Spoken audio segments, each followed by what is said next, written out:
Welcome back to Voices for Vitality, where we have real conversations with incredible professionals helping older adults live fully, age confidently, and navigate the many seasons of life. Today's guest is someone that you may already recognize. She's a TV personality, motivational speaker, author, and associate state director for AARP Michigan. And she's passionate about changing the way that we think about aging.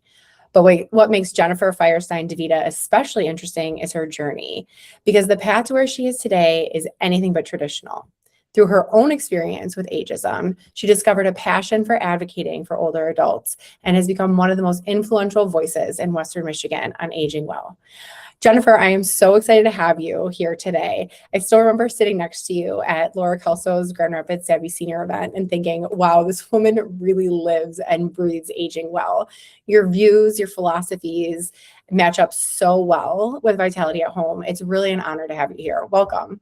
Well, thank you, Jenna. And thank you for having me. And yes, it was fun to talk at that event.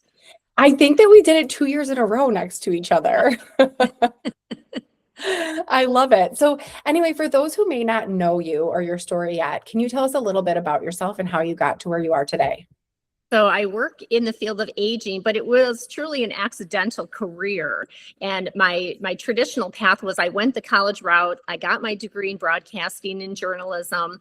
And then right out of college, I ended up choosing to be a stay-at-home mom and a wife. And I carved that path out for myself for 11 years.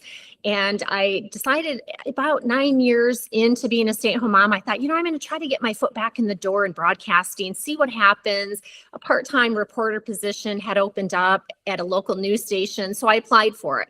I got the interview. I was in the interview, and the news director told me that I was too seasoned to be on TV. And I was 31 years old at the time. That is insane to me, because like 31 right now, it seems so young. It does. Tell me, because now I'm 52 and I look back and I'm like, 31, I was a baby then. But just with, how it's lookism, essentially, how you look on TV. I didn't fit the persona of being a young out of college grad anymore. So I ended up getting a behind the scenes position. It wasn't what I wanted, and I left, but I was still in search of a job. And so I ended up applying for a position working in geriatrics, doing marketing. I had no idea what the word geriatrics even really meant at the time. I had never done marketing. And at the time I was desperate, and I actually applied for the job. I got the job, and I joked that they must have been even more desperate than me to hire me. So that is hilarious. Yeah, so that carved a whole new trajectory in my career working for older adults. And I worked in geriatrics, which is healthcare, around the aging process, and then shifted, went back to school, got certified in aging, and then started working in gerontology, which is the study of aging. And I feel like I would not have chosen this path on my own because I just didn't know anything about it. But it was accidental, and it completely changed my future, the trajectory of my career. And I absolutely love what I do now, advocating for older adults. I love that. Do you feel like in that path, like when you got that marketing career, do you feel like there was this like aha moment where you felt like, oh my gosh, I am exactly where I need to be? Like I was put on this earth to work with aging adults. When I first started, I had to learn a whole new alphabet soup of acronyms. And I started with the program of all-inclusive care for the elderly, which is PACE, P-A-C-E. And they were throwing all these acronyms at me, and I thought, I'm never going to understand this. And then I started working at AARP. And so again, another acronym. It wasn't until I would say that I was about 4 years into working at Care Resources, the PACE program, that I felt like I think I'm on the right path, because I had learned the lingo. I was meeting people. I was starting to do presentations. I pulled in my background in journalism and started writing for magazines on the aging process. And that's when it started to click for me that I might not be on that original path of like broadcasting and journalism, but I can bring it back. I can pull it back into what I'm doing. And that to me is that moment that I had that I thought, this is the moment. All of that education and that background is now coming back to me. And it's, of course, come even more full circle, as we'll get into. But it was probably about 4 years in when I started writing and working in the aging arena. That's so great. I absolutely love that. Very cool. So you are clearly in and around our community of older adults every day. What would you say that most people don't realize about how influential older adults are in our communities, and what things have you learned from them? One of the things that I've learned in this field is that people still have so much to offer and they have so much yet to learn. We think that once we reach a certain age, like the learning stops and we start slowing down, and that, all of the old stereotypes of ageism and age discrimination start to play in or come into effect. And the reality is that we don't stop learning, we don't stop growing, we don't stop thriving. Our bodies are going to change. We are going to slow down in certain areas, but yet there are other areas in our life, our emotional maturity, our spiritual maturity, things like that change and evolve and grow. And we still are very valuable. The problem is that our society doesn't recognize it that way. Other cultures, when you start looking at other cultures, the Asian community, the Hispanic community, the Indian community, they revere their older adults. When you become an older adult, you're like an elder, and that's like valuable. And they look at you with having wisdom and insight and knowledge and experience. And those are traits that can only be gained and earned through life. So you can't become that status level older adult or the elder in those communities and cultures until you've gone through life to gain that experience. The problem in our society and in our culture, though, is that we reach a certain age and that stunts, that stops, that growth and that maturity. We start to look at it as being a negative thing instead of being a positive thing. So part of my role is to change the conversation, to really help older adults to recognize that our society has it backwards, and that you can push back against those societal myths and stereotypes, and that you should push back on it and continue to ask questions, be curious, keep growing, keep learning, and keep moving. I have worked with some incredible people who have really shown that even physically, we don't necessarily have to slow down. We don't have to. Oh, no, absolutely not. And that is definitely something that like we preach and teach all day long in our practice, right? Proving to people that they don't have to give in to these, ageist stereotypes that they're seeing every single day. Like, oh, just because they, hit a certain age, they can no longer jump anymore, and we see that jumping is one of the best ways to maintain your power and balance and bone density. And we hear all too often, right? Things like, oh, well, you know what? I fell the other week, but the reality is like, I'm getting old and I don't know anyone that hasn't fallen. And I'm like, oh my goodness, everybody, like falling is not normal. Like you do not have to fall. But the other reality is, and this statistic I think is completely skewed, but I did read a research paper that said that 65% of adults receive ageist messages from the media. And I think that is even low, right? And when you're been thrown at all of these messages from the media every day, how can you not struggle to, believe some of it, Exactly. And I myself was a victim of that media messaging, that I was too old. I was washed up and too seasoned at the age of 31 to be on TV, which is outrageous. Yeah. No, you had mentioned some of the common misconceptions that you see as far as like learning goes, like a lot of one of the big misconceptions with aging is, oh, we can no longer learn anymore, or we're not valuable. We're not physically capable of doing things. Are there any other big misconceptions that you see or hear in your work? Absolutely. So I think the biggest thing is that there's this generational divide. We have our generations divided by ages. And for a while there, you people heard the OK Boomer movement that was taking place. And basically what it was is that younger adults, like the, Gen Z, millennial, that type of, age group, the 20-year-olds, were pushing back on boomers because they felt that boomers were like, not with it. They were just out of it. They didn't know technology. They were slow. And so if a boomer did something or said something that was a little bit different than what a 20-year-old would say. They're like, okay, boomer. And so there's this societal divide, even with generations. Even the fact that we segment these generations puts these divides between people. And so there's just even this sense of like, I'm a Gen X. I'm supposed to be in the Gen X box.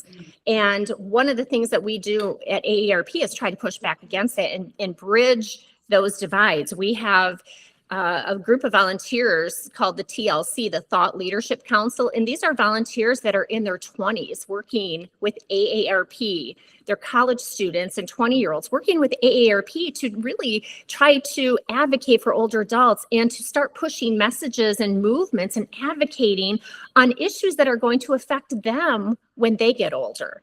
So we're trying to break this generational divide down. We also work with Grand Valley State University. We have a program called Grand Connections, and we partner with them to bring students and older adults together for learning opportunities. They mentor each other on both ends. They do fun activities together, and they have story circles where there's a question posed and everybody goes around and shares an answer to the question that helps gain insight for younger generations to understand older adults and vice versa. So there's a lot of really cool things that are happening to try to break those generational divides down.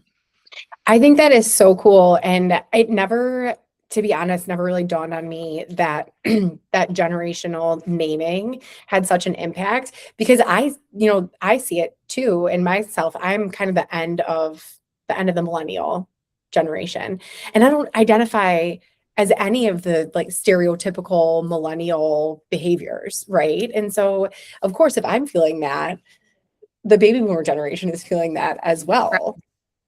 Absolutely. Yeah. So, you are with, again, older adults all day long. And they have such resilience and so much wisdom to share. Do you have a story of someone that has really inspired you along the way? So when I first started working at Care Resources, the PACE program, the people that we cared for were as young as 55 years old who had early onset Alzheimer's, comorbidities, which is just a fancy way of saying multiple diseases happening at once. And that was my first viewpoint and perspective of the aging population, because I just started in this field working at that organization. And I thought, wow, right? Like 55-year-olds that have a skilled nursing level of care. And it was alarming to me, because I didn't know that the aging process could happen so young, right? We're aging the day we're born. Yeah. But in our mind, it's like, oh, no, that happens to 70, 80, 90-year-olds. That doesn't happen to 55-year-olds. And so it just gave me insight into the choices that we make and how aging is a decision every single day on how we're going to do it well. I wanted to set the tone for that, because then when I started working for AARP 6 years later, one of my first projects was to work with older adults. And I did workshops across the state of Michigan to help Encore entrepreneurs start a business. And there was a woman in Traverse City who I had worked with. Her name was Linda Herkner, and she had been a real estate agent her entire life. In 2008, when the housing bubble burst, she lost her career and she wasn't ready to retire. But she thought, what am I going to do? Like, this is all I've done my whole life. How do I start over? How do I start with a new career? So she and her two sisters decided to go into business together to bring their family's recipe for ice cream cherry topping to market. So Linda and her sisters were in their 70s when they started their first business. And that to me was the coolest thing, because I had come from this background, again, working for people who needed a skilled nursing level of care, who were seemingly young. And then I switched and started doing these workshops to help Encore entrepreneurs start businesses. And to see 70-year-olds start a business was pretty incredible. That was my eye opener.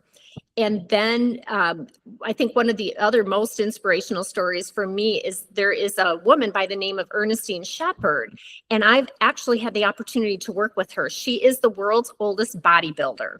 And in her 50s, I love this. Yes, in her 50s, she declared herself a couch slug. Those were her words. She didn't move. She wasn't fit. She wasn't athletic.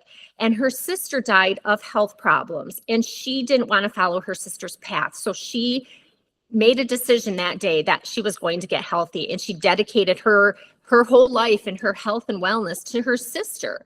So she started weightlifting, entered her first bodybuilding contest in her 70s, and now she's right around 90 years old and is still like, is buff. She's ripped. Looks incredible.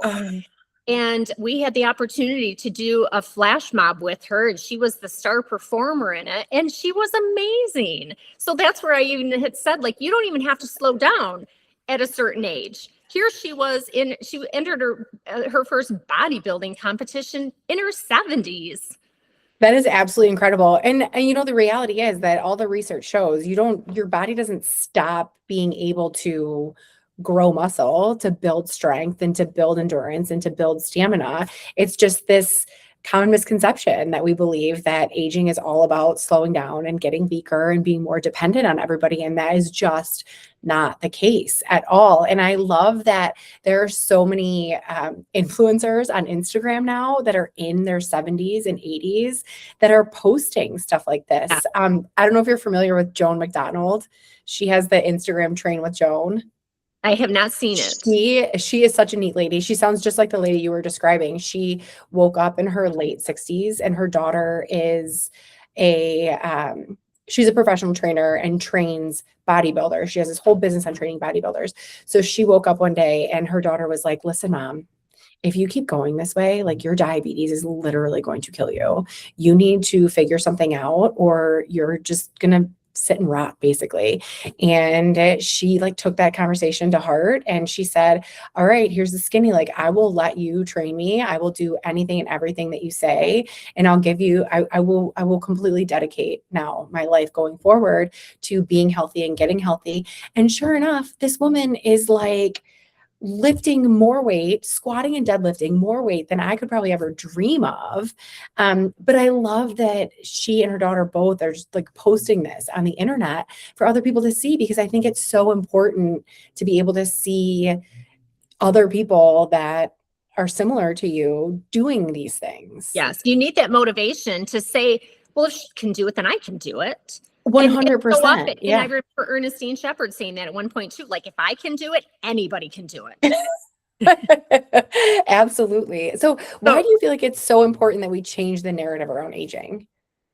Because I want to be like her when I grow up, right? And so yes, absolutely. The narrative about this at 52, then hopefully by the time I'm in my 70s, it's normal to lift weights, and it's normal at 90 to have a ripped, shredded body and muscular. I look at that and I say, I want to change the narrative, not just for them, but for myself.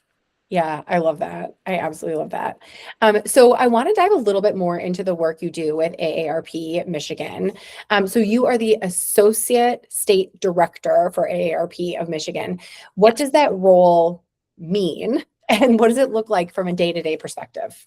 So what I do is I advocate for older adults. We work on local legislation, state legislation, federal legislation, securing Social Security. That's one of the issues that we work on.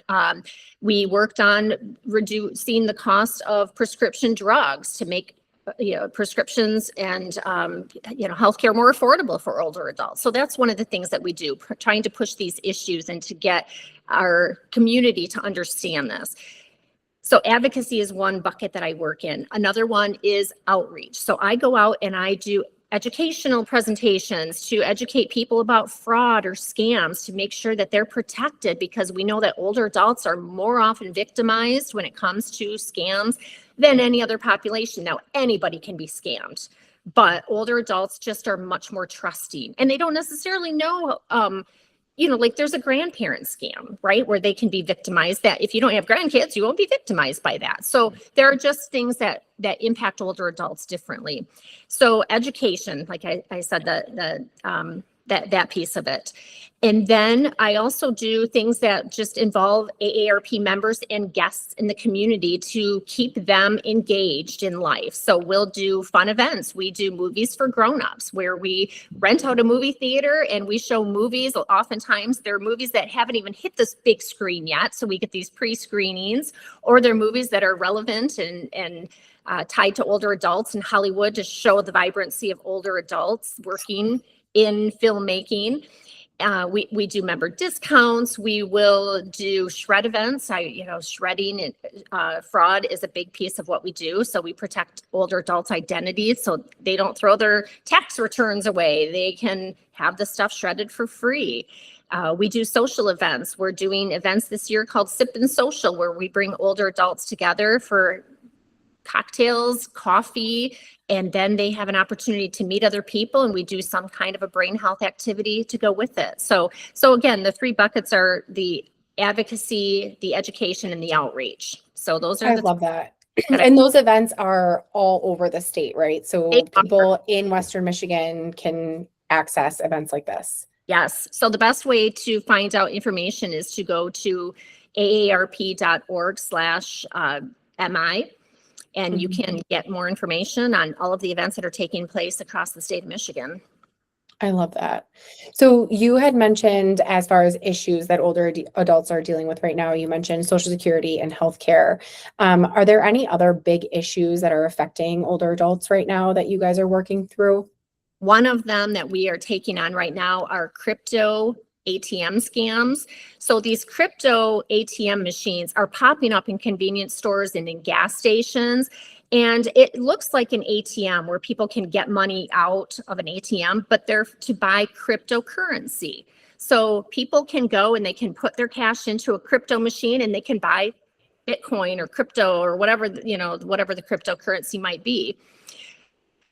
The new scam that's now affecting people is they get this call of like, you owe money to the IRS, and if you don't get this paid, we're going to seize your home or you're going to be put in jail. The only way that you can pay this is you have to go to this crypto ATM. We need $10,000. You have to put it into this machine. And then what happens is people put it into the machine. They tie it to a wallet that the scam artist tells them belongs to the person, but it actually is a wallet that belongs to the scam artist. Get out. So once that money is put into the cryptocurrency or crypto ATM, they lose that money and there's no way to track it. So it is absolutely ballooning. This is one of the worst scams. We're seeing it it is like a hot fire that is just spreading rapidly. So now we're working on this at the local level, trying to help like local townships and city governments understand these crypto ATMs are fraud. They're not all fraudulent because they are used for good purposes like anything, but the scammers have figured out a way to scam people out of their money, and there's no way to get that money back. That's insane. Yes. Oh my goodness. And so then, I don't even know that I personally would know the difference between, I don't think I've ever seen this crypto ATM situation. Yeah. And if you do even like a Google search and do like crypto ATM near me, you'll see all of the convenience stores and gas stations that they're available because they're all over. They're popping up all over the place. So what we're trying to do with AARP is put some regulation around this. For example, right now, if a scam artist said, put in $10,000 today, and then the scam artist says, put in $10,000 tomorrow and the next day and the next day, and somebody does it, there's no stopping. What we're trying to do is cap the amount that, let's say, a person can put in $1,000 or $2,000, and they can't put in more than $10,000 over the course of a month. These are some of the things that we're trying to put in place to at least slow down the process so that people can find out, oh my gosh, I just got scammed, and they're not out $100,000. They might only be out $1,000. We don't want anybody to get scammed, but there are ways that we can at least slow the process and slow the impact and slow the horrible outcome that people face. Oh my gosh. So if an older adult were to say be at the beginning point of this scam and they were to actually go to this crypto ATM, is there signage on the ATM that they would see that would kind of alert them oh, no, I'm probably getting scammed? No. Or no. Okay. Nope. There's no way of knowing that you're getting scammed. Oh my gosh. That is terrifying. Yeah. So that's one of the new things that we're working on. And truth be told, a year ago, this was not even on AARP's radar locally. We just were, we kind of heard a little bit about it, but now it's become this is one of our driving forces that we're working on because it's spreading like wildfire.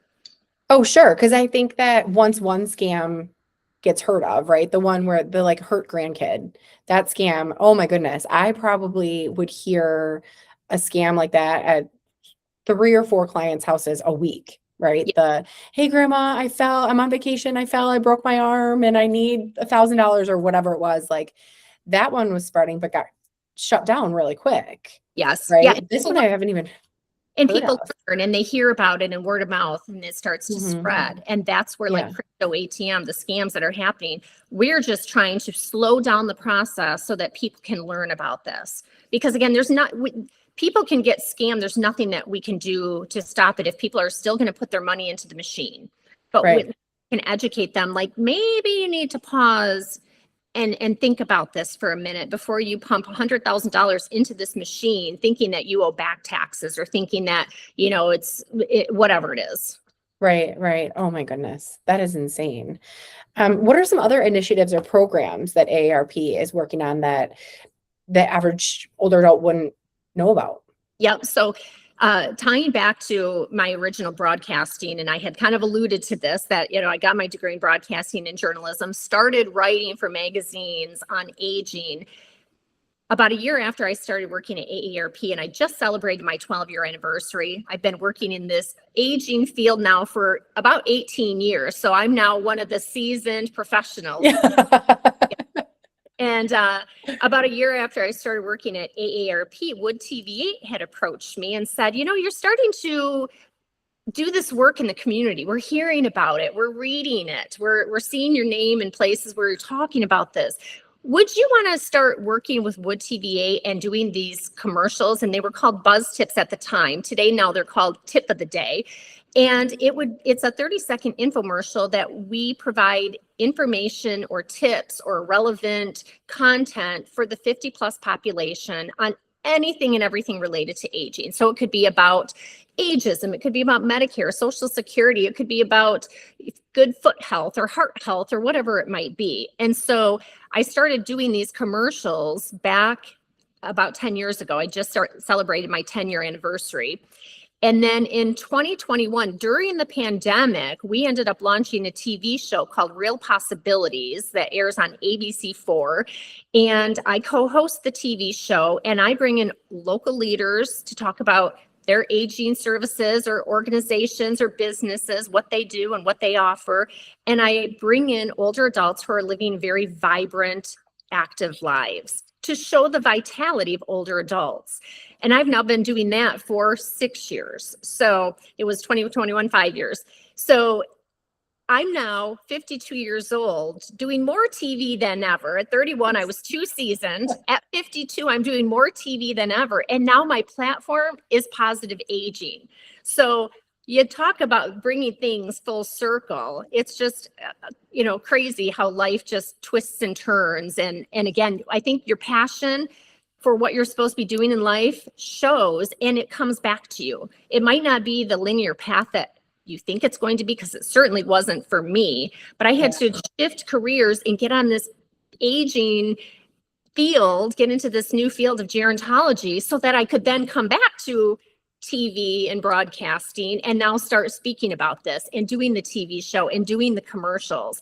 And I've now done, I've done hundreds and hundreds of these commercials now on everything related to positive aging, and to just help people understand, whether it's menopause, or I just learned recently about andropause, which is kind of the male version of menopause. And so we did something about that on men's health in midlife.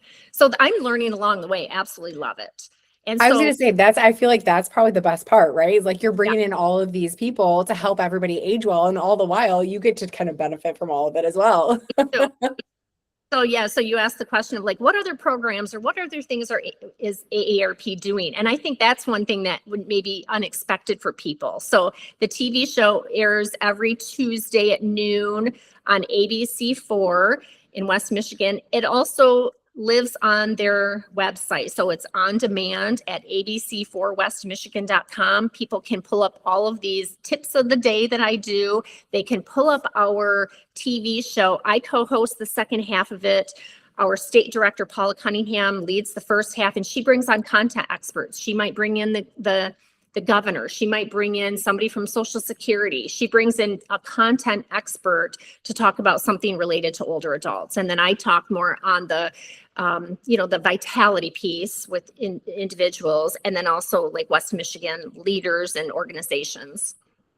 I think that's so great because I think that this day and age, there's so much noise out there.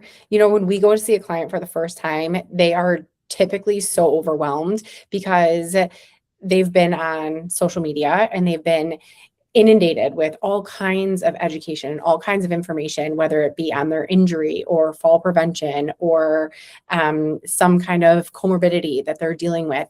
And we come and see them and they're like, I don't even know where to start. There is so much. And I feel as though this show is such a great platform because it's trusted individuals that know what they're talking about and not just any average Joe, because anyone can start an Instagram or a Facebook account and provide information. It's incredible that our community has this resource for our community to go to get information and trusted, accurate information. Yeah. And in the guests that I get to meet and bring on, I'm wowed by them because they're doing remarkable things. And again, it's like, I want to be like you when I grow up. Yes, absolutely. So you have dedicated so much of your career to advocating for aging adults. What would you suggest these adults do for themselves and their loved ones as they age? How should they be advocating for themselves? I would say always looking at how you can improve on your health, ask questions, do your routine screenings, go to your doctor and ask questions, get on whatever vitamins, supplements. I am a big holistic, medicine person where I do all the vitamins and all the supplements and the collagen, and I do hot yoga, and I'm doing everything that I possibly can to be the best version of myself. So you have to push yourself to do it. You have to push yourself physically with your body to do it, but your mind too. We do so much work around brain health and staying sharp. And you really have to push yourself again with your, learning, being curious, asking questions. And then there's so many components, like the emotional health, making sure that you're staying connected to people, making sure that you have a tribe of people who are your support system. Isolation is fatal. The studies have shown that isolation is as fatal as smoking 15 cigarettes a day. So it's so important to make sure that you've got people, you've got somebody to connect to every single day. Getting good sleep. And what I'm following here are the pillars of brain health. And this isn't necessarily like, oh my gosh, I've never heard this before, because we've all heard this stuff. Getting good sleep, making sure you're eating well, staying connected to people. It's not rocket science, but these are the things, the behaviors that make a difference in positive aging.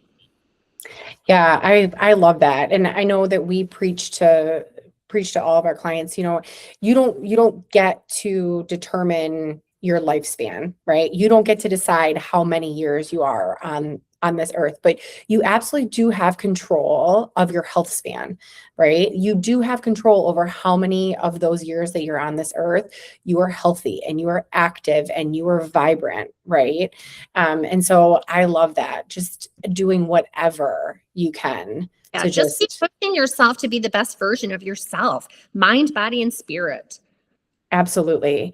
Absolutely. So we've talked a lot about positive aging, and that is a big theme in your career. What does positive aging mean to you? Positive aging means to always be doing and trying new things. Like, I am all about adventure. I'm always one to say yes to most anything, where it's like, let's try this. Let's go hiking. Let's try this for a vacation, or let's, start a new daily habit of journaling or whatever. Like, I'm always trying to figure out what can I do to make myself a better person, make the best version of me, because I only have one life to do this in. Yeah. And I'm sure we'll get to the book, but that was a big piece too, is, getting my book published. Yeah, that's great. Speaking of habits, what are some of the habits that you see in a lot of the aging adults that you work with that are really aging well? Daily exercise, moving every single day. That is absolutely critical, is just movement. I feel like you can maybe eat not as healthy, but if you've got movement and activity and you're literally getting up and down off the ground, like sit down on the ground every single day and try to get yourself up off the ground without using anything except yourself every single day. Other cultures, they sit on the ground, they sit on the floor, and that's part of the reason why they age well too. In cultures like Italy, where they don't drive a lot, they walk everywhere. You'll see 90-year-old women that are toting bags and baskets, and they're walking uphill. And again, it's that movement every single day that keeps them active and vibrant. I love that. And thank you for reinforcing the getting on and off the floor, because I will say again, the number of times that I've heard from clients, oh my gosh, I have not been on the floor intentionally in 10 years blows my mind. And it's that use it or lose it concept. So if you stop getting on the floor, you are not going to be able to get on or off the floor, because there's a certain degree of mobility, flexibility, strength, and balance required to do this task. And if you stop doing it, it's way harder to regain that strength, flexibility, and mobility than it is to just keep it.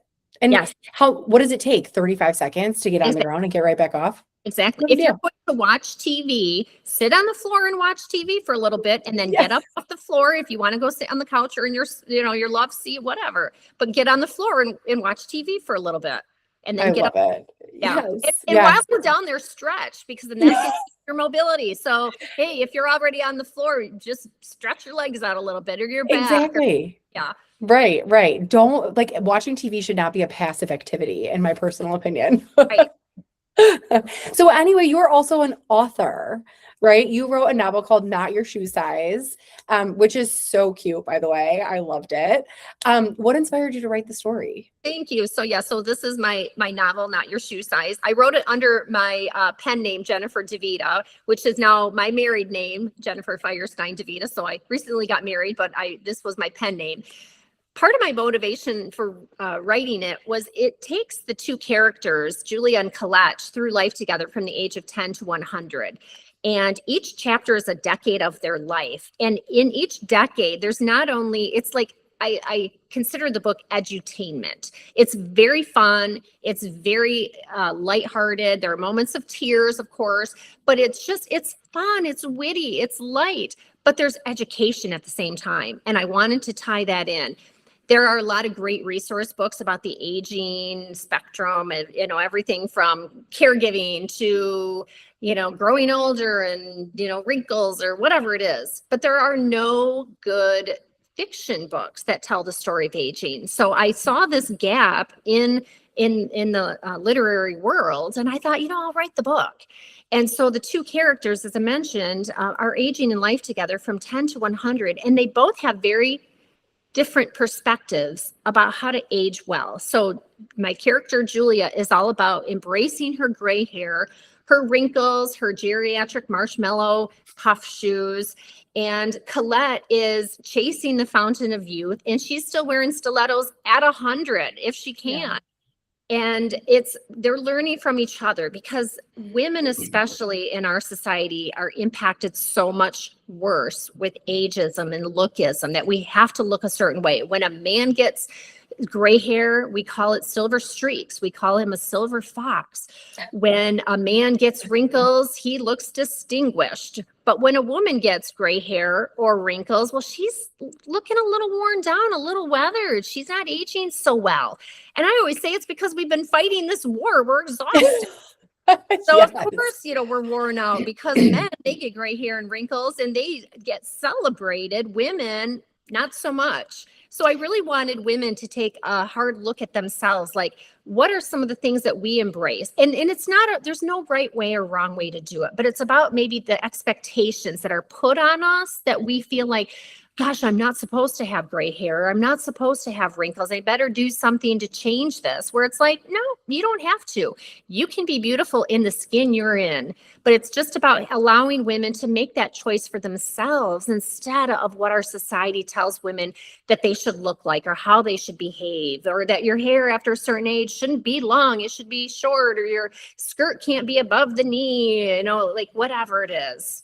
Yeah, it is wild. Yeah. All of those messages that are thrown at you. Like I, even at 41, like I've never had Botox before. And anybody you talk to about it is like shocked that I wouldn't have Botox. I'm like, why would I care? Like, I don't care. Everyone has wrinkles, Yeah. right? Like it's a sign of a life well lived. Lots of crying, lots of laughing, lots of scowling faces, Right. lots of smiling, right? It's just a sign of life lived. I don't need to cover it up. But there is, we have that internal struggle as women have that, but Yeah. then also projected onto other women like you. People are asking you, how come you're not doing Botox? You're 41 years old, for heaven's sakes. Well, because I don't want to do Botox, and Right. so these are the things that we push on to ourselves, but other people as well. And we have this internal tug of war, because how are we supposed to look? We have this social construct of what a 70-year-old is supposed to look like. And when we find out that somebody is 80, and let's say they don't have a lot of gray hair or wrinkles, what do we say? Oh, you look good for your age. That is Yeah. ageism. What about they Yeah. just look good? We don't Yeah. tell an 18-year-old, oh, you look good for your age. So why do we tell an 80-year-old, you look good for your age? These are the subtle cues of ageism that exist in our society. Yeah, you're absolutely right. So now, do you plan to write more books? Because you're absolutely right when you say that all the books on aging are like a total snooze fest. Every single one of them. Like I always get them and I'm like, I am going to get through this one and it is going to be amazing. I'm going to learn so much. And then I'm asleep within 10 pages. Well, because I named the book Not Your Shoe Size because I love shoes, and I didn't want another book that had footnotes in it. So I woven through that without footnotes. That's the whole. Yes. So am I planning to write more? I have lots of ideas. I'm always putting pen to paper, putting my ideas down on paper. When it happens, I don't know. For me, writing this book was a passion project that it took 7 years to write it. I was a single parent during that time period, working hard in this field, and I did it to just it was a hobby for me. And it wasn't until the pandemic that I thought, if I'm really serious about this, now is the time to get it done. I don't have anywhere to go. I don't have anything to do. Get the book done. So I ended up finishing it during the pandemic and then got it published during the pandemic. So if I do another book, everybody will find out. They'll know. They can go to my website, jenniferdivita.com, to find out. I'm working on it. It's just a matter of when. I love it. And then for those who are interested in getting this book, how can they find it? So it is available at any major bookseller. So Barnes & Noble, Books A Million, Amazon, of course. You can get it ordered through any local bookstore as well. So anywhere that books are sold, you can get my book. And whatever Amazon distribution center is in Western Michigan, they are able to get it to you the next day. Just an FYI. Good to know. Yeah. So, okay, I have a couple of rapid fire questions for you before we wrap up. So, first question: what have you done today for your physical health? For my physical health, not yet, but tonight I'm going to hot Pilates. Okay, and now that you've said it to the universe, you cannot skip. I can't skip. I already scheduled myself for it, and once I'm scheduled, that's it. I have no choice. Where is their hot Pilates? In Crunch. Oh, okay. Yep. I love that. Okay. Yep. What have you done today for your cognitive health? So every morning I get up early and I make a cup of coffee, and I have this space in my office that I've got a couple of love seats and a couch and a fireplace. And I go in the morning with my cup of coffee, I turn on my fireplace, and I have a daily journal that I do. And it has all these different sections. So one thing that I have to write down is what I'm grateful for. One thing I have to write down is a daily affirmation. We don't tell ourselves enough positive things. No. So I have to write down a daily affirmation. I have to write down a prayer request. I do scripture in it. I'm a woman of faith. And so a lot of it is just that.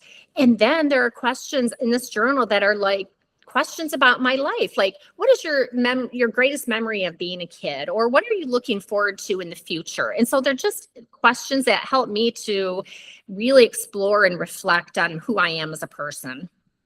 I love that. I think I think that journaling is something that I always try to do. And I'm like really good and really consistent at it for like a couple weeks, and then it sort of drops off. But I can always tell that on the days that I do journal, life just seems a lot lighter and a lot easier and a lot more focused. And I bought yeah, this for myself because I've been kind of like that over the years too, where it ebbs and flows.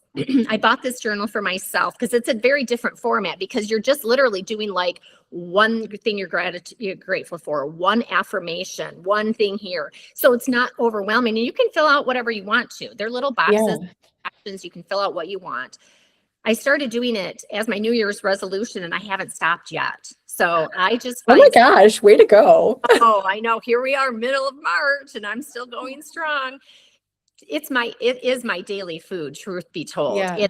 Just having that blessed heart and looking at your blessings, your affirmations, things you're grateful for. And so it's a daily habit, but that is all of what positive aging is these are the little habits every single day that we have to tune into, that we have to make a priority.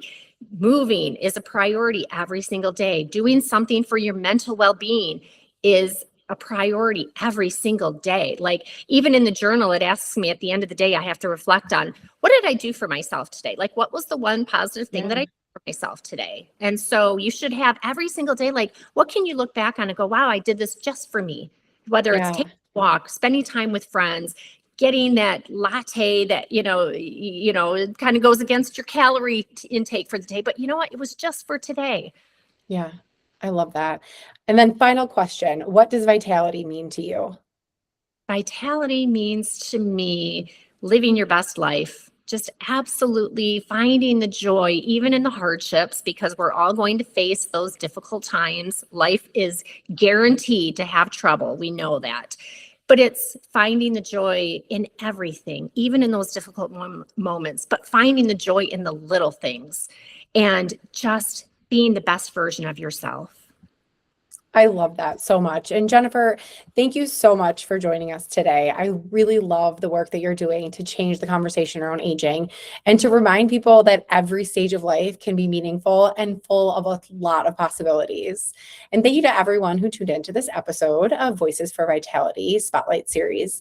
If you enjoyed today's conversation, please share it with somebody who might need a little inspiration on aging well. And thank you for joining us for another episode of Voices for Vitality, where we celebrate people helping others live their best life at every stage of life.